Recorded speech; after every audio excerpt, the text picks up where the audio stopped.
I do not care about your feelings. I care about your money. And right now, millions of Americans are about to make the single biggest financial mistake of their lives.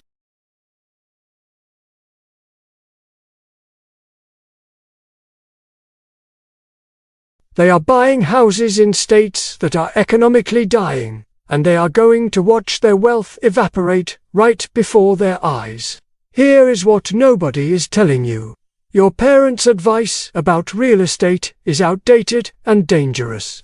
When they bought their house in 1985, the economic landscape was completely different. The states that were winners then are losers now. The rules have changed, the game has changed, and if you do not understand what is happening right now, in 2026, you are going to end up financially underwater in a house. You cannot sell in a state that is collapsing around you. In the next 10 minutes, I am going to show you the 5 states where buying a house is not an investment. It is financial suicide. I am going to show you the data that proves these states are in terminal decline, and I am going to explain exactly why your home value in these locations is going to stagnate or collapse while you are still making mortgage payments for the next 30 years. This is not opinion, this is not politics, this is cold, hard economic reality based on migration patterns, tax policies, and business decisions. If you are currently planning to buy a house in one of these 5 states, consider this your final warning. If you already own property in these states, you need to understand what is happening so you can make an informed decision about your future. Let us get into it. Before we dive into the specific states, you need to understand the framework I use to analyze whether a state is economically viable for real estate investment. Real estate is only valuable if people want to live there and businesses want to operate there. When either of those dynamics reverses, your property becomes a depreciating asset instead of an appreciating investment. There are 3 critical indicators that tell you whether a state economy is thriving or dying, and you need to understand all 3 before you sign a mortgage. The first indicator is net migration. This simply means whether more people are moving into the state than moving out. When a state has negative net migration, meaning more people are leaving than arriving, that is a death sentence for property values. Think about this logically. If people are voting with their feet and leaving a state, they are taking their income, their spending power, and their demand for housing with them. When demand decreases and supply stays the same or increases, prices must fall. This is basic economics that somehow everyone forgets when they fall in love with a house. You need to look at 5-year and 10-year migration trends, not just 1 year of data. A single year can be an anomaly, but sustained population loss over multiple years tells you that the state has fundamental problems that are not going away. People do not leave states they love unless the economic pain outweighs the emotional attachment. When you see sustained migration loss, understand that those people tried to make it work. They gave it years, and they finally admitted defeat and left. Do not be the person buying their house at the top of the market. The second indicator is tax burden. This includes income tax, property tax, sales tax, and all the hidden taxes and fees that states use to extract money from their residents. High taxes do not automatically make a state a bad investment, but they become problematic when you combine them with poor services and declining quality of life. When residents feel like they are paying premium prices for deteriorating services, they start looking at the exits. Property taxes deserve special attention because they directly impact your cost of ownership. Some states have such high property taxes that even if your house appreciates in value, your total cost of ownership makes it a terrible investment. Imagine buying a house for $400,000 and paying $12,000 per year in property taxes. Over 30 years, that is $360,000 in property taxes alone. and that number typically increases as municipalities raise rates to cover budget shortfalls. You could almost buy a second house with what you pay in property taxes in high-tax states. The third indicator is business, environment, and job growth. Where are companies headquartering their operations? Where are they opening new facilities? Where are they moving their employees?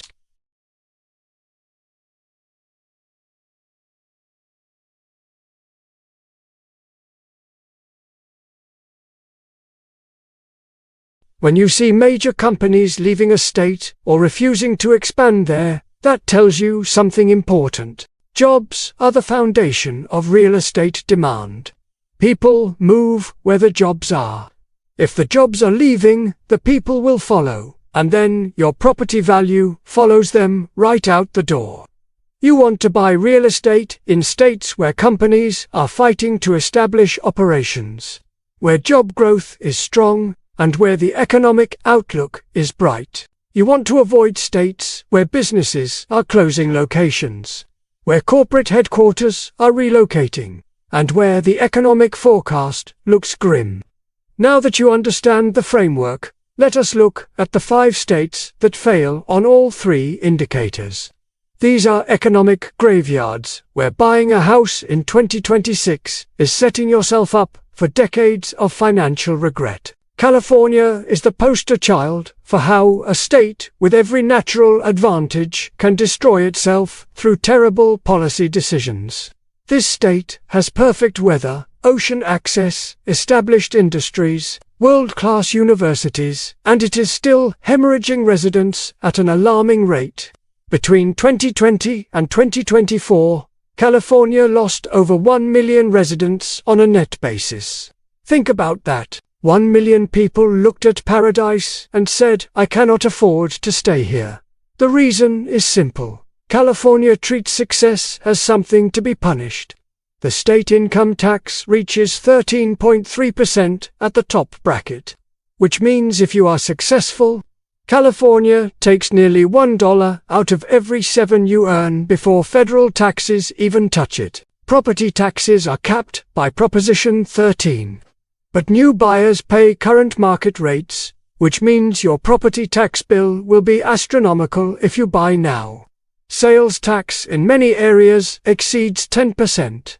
Gas taxes are the highest in the nation.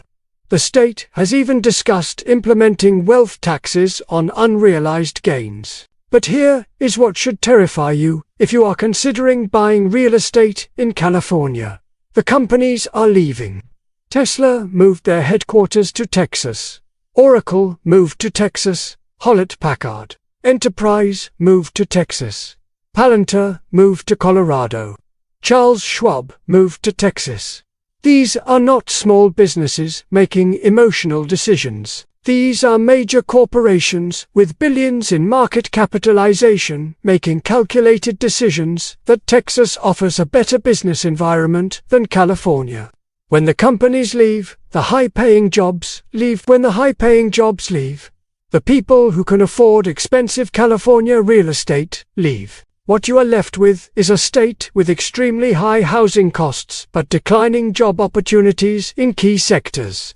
The ratio of median home price to median income in California is approaching 9-to-1 in many markets, meaning the median home costs 9 times what the median household earns annually. That is unsustainable, and it is going to correct, and you do not want to be holding that property when it does.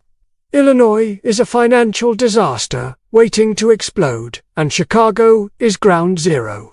This state has over $140 billion in unfunded pension liabilities. Read that again. The state has made promises to retired government workers that it cannot possibly keep without either massive tax increases or defaulting on those obligations. Either way, residents lose. Illinois property taxes are brutal and getting worse every year as municipalities desperately try to fill budget holes. The average effective property tax rate in Illinois is second highest in the nation, with many Chicago suburbs seeing rates above 3%. That means, on a $400,000 house, You are paying $12,000 annually just for the privilege of owning property the state can seize if you fail to pay. The population has been declining for nearly a decade straight. Illinois lost over 250,000 residents between 2020 and 2024 alone. These are not people retiring to warmer climates. These are working-age adults who are fleeing the tax burden and declining quality of life. Crime rates in Chicago have made national headlines repeatedly. Businesses are closing downtown locations, and the state government shows no signs of fixing the underlying problems. When people leave Illinois, where do they go? They move to Indiana, Wisconsin, Tennessee, Texas, and Florida, all states with lower taxes and better business environments. The brain drain and wealth drain from Illinois is going to accelerate, and property values are going to reflect that exodus. Buying real estate in Illinois right now is like buying stock in a company that is about to declare bankruptcy. You might get lucky, but the odds are heavily stacked against you. New York, and particularly New York City, built its reputation as the financial capital of the world. That reputation is crumbling in real time, and the wealthy are running for the exits. The state income tax reaches nearly 11%. New York City adds its own income tax on top of that. Property taxes are high, and the cost of living is absurd. For decades, people tolerated this because New York offered opportunities you could not find elsewhere.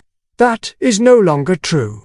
The financial services industry is quietly relocating operations to Florida, Texas, and other low-tax states. Hedge funds, private equity firms, and financial advisors are discovering that they can run their operations from Miami or Palm Beach and keep significantly more of what they earn.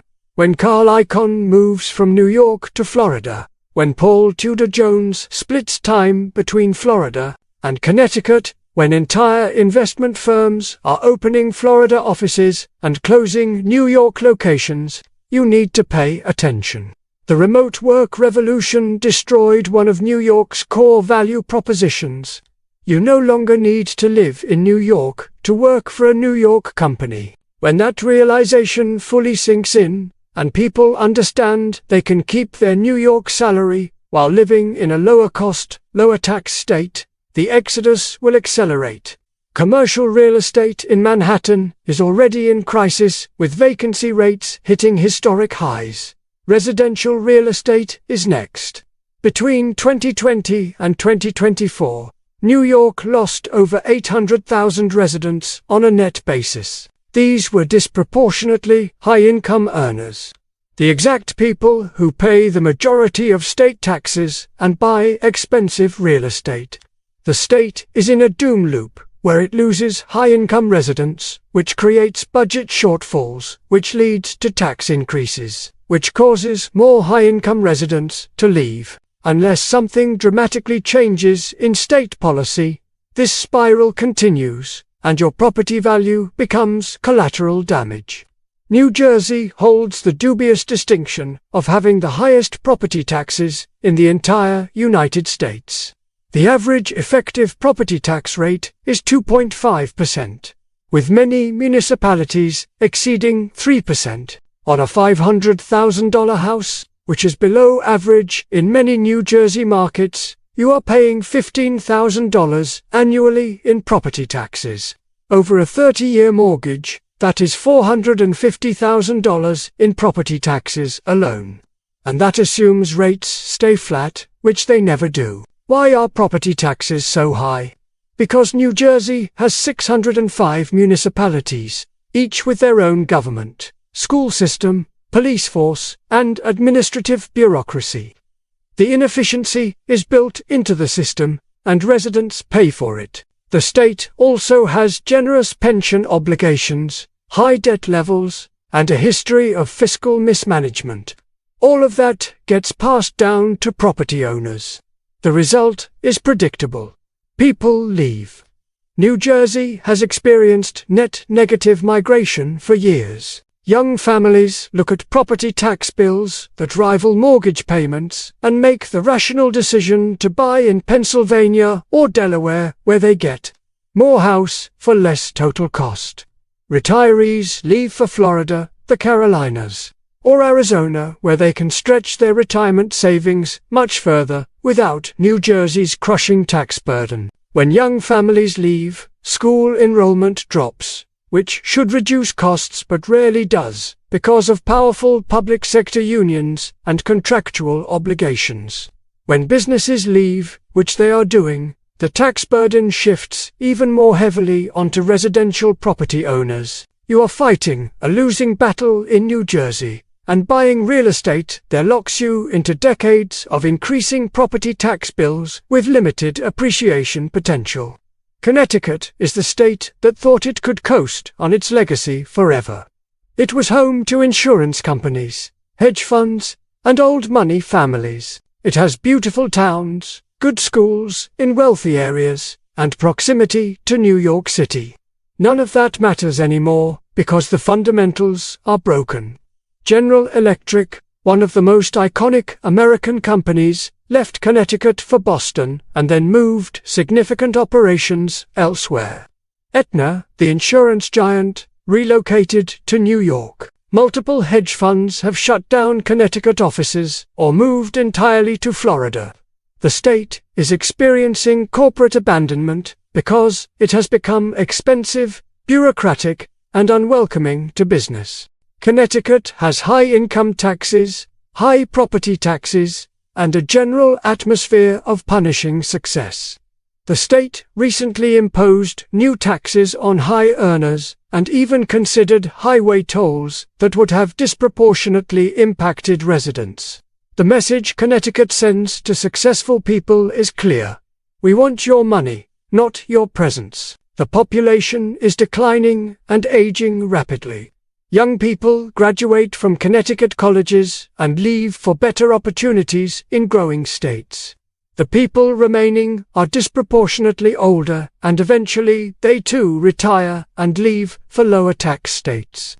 What you are left with is a shrinking tax base, increasing obligations, and property values that have stagnated for years in many markets. Connecticut real estate in many markets has barely appreciated over the past 15 years.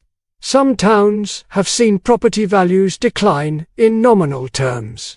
When you factor in inflation, many Connecticut homeowners have lost significant wealth by keeping their money locked up in Connecticut real estate, while markets in growing states have soared. That trend is not reversing. Now that you understand which states are dying, let me quickly tell you where the smart money is going. Capital flows to where it is treated well, and right now that means states with no income tax, reasonable property taxes, growing populations, and business-friendly policies. Florida has become the promised land for high earners, businesses, and retirees. No state income tax, growing population, strong job growth, and a governor who actively recruits businesses from high-tax states. Texas offers similar benefits with a massive and diversified economy, no state income tax, and exploding population growth in cities like Austin, Dallas, and Houston. Tennessee has no income tax, reasonable costs, and has become a major relocation destination for people leaving high-tax states. These states are not perfect, but they understand a fundamental truth that dying states have forgotten. You attract residents and businesses by offering value, not by punishing success. When you make it easy and affordable to live and do business, people and companies flood in, which creates job growth, which creates housing demand, which creates property appreciation.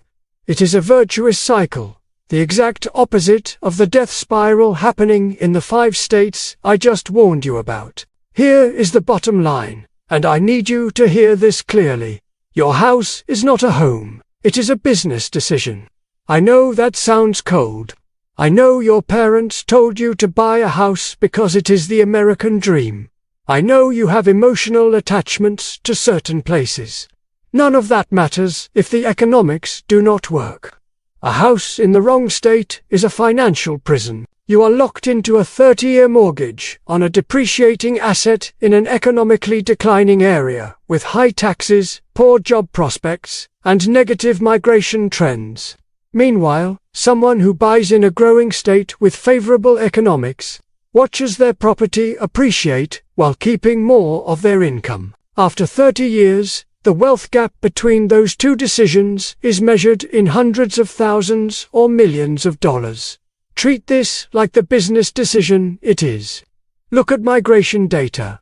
Look at tax policy. Look at where businesses are expanding. Ignore the emotional arguments and the sunk cost fallacy of "but my family has always lived here." Your family did not face the economic realities you face today. Make the decision that sets up your financial future for success, not the decision that makes your parents comfortable. If you are planning to buy a house in California, Illinois, New York, New Jersey, or Connecticut in 2026, I have given you every piece of data you need to reconsider that decision. If you ignore this warning, do not say you were not told. The information is public, the trends are clear, and the outcome is predictable. If this video saved you from making a catastrophic financial mistake, subscribe and share it with anyone you know who is considering buying real estate. The decisions you make in 2026 will determine your financial reality for the next 30 years. Choose wisely.